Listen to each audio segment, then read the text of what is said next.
40 hari setelah kebangkitannya, ia masih bersama mereka. Yesus menguatkan dan mengajar murid-muridnya. Ia berbicara tentang kerajaan Allah.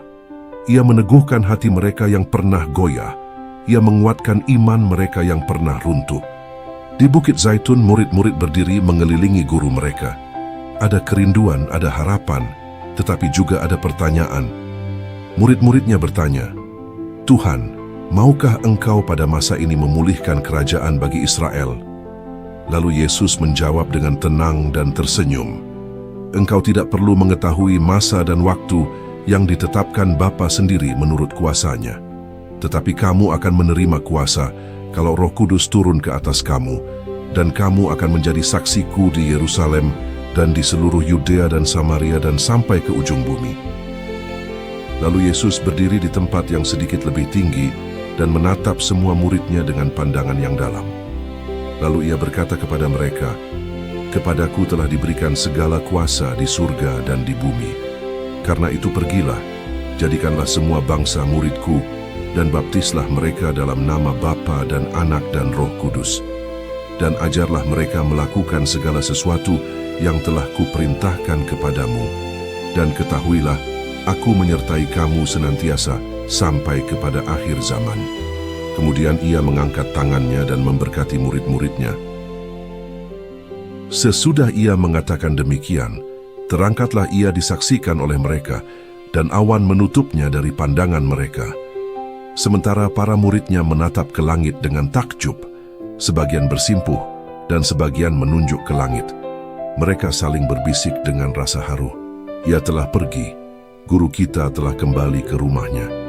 Ketika hati mereka campur aduk dan masih diselimuti rasa kagum dan haru, tiba-tiba muncul dua malaikat berpakaian putih di samping para muridnya yang masih terpaku menatap ke langit, dan berkata, "Hai orang-orang Galilea, mengapakah kamu berdiri melihat ke langit?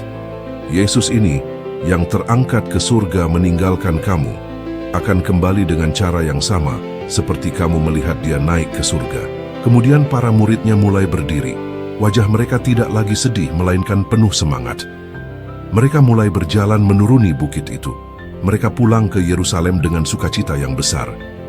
Mereka tidak lagi merasa kehilangan, sebab mereka tahu bahwa Sang Raja tidak meninggalkan mereka sendirian. Roh Kudus akan datang, dan misi besar untuk memenangkan jiwa-jiwa telah dimulai. Dari bukit kecil ini, kabar baik itu menyebar ke seluruh dunia, hingga sampai kepada kita hari ini.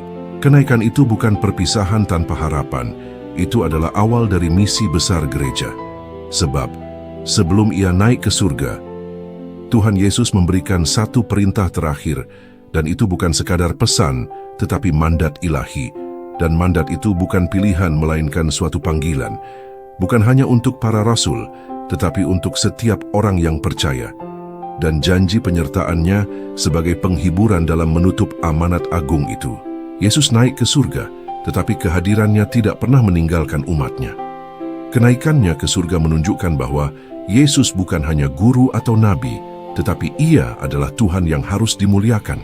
Ia memerintah dengan otoritas surgawi. Ia memerintah dari surga.